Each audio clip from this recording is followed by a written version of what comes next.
Can I interject? Yes, please. Mr. Commissioner, you got appointed as a commissioner when? Ad interim February 10. 2025. Your Honor. Yes, Your Honor. Ad interim. And you're the COA. Are you speaking here now as representing COA or as a resource person? As a resource person, Your Honor.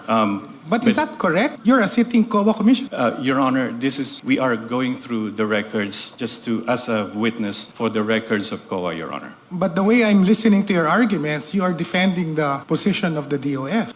Your Honor, this has been a COA discussion also, Your Honor.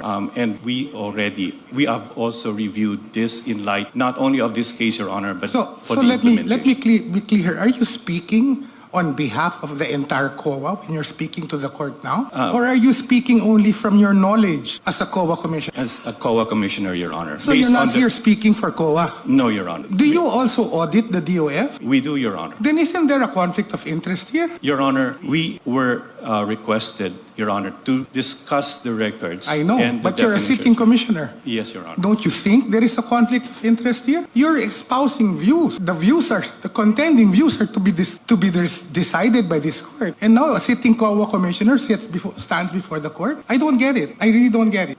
My apologies, Your Honor.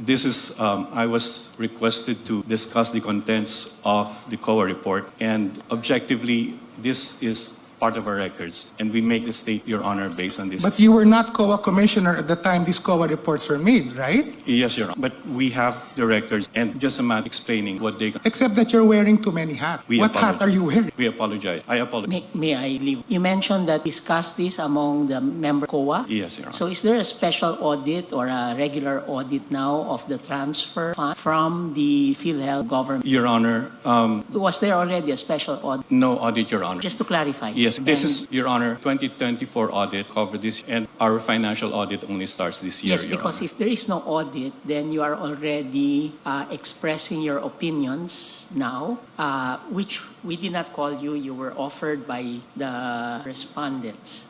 And you did mention your opinion. And our fear is for you and for our co-equal constitutional body called the Commission on Audit, that it may affect the partiality.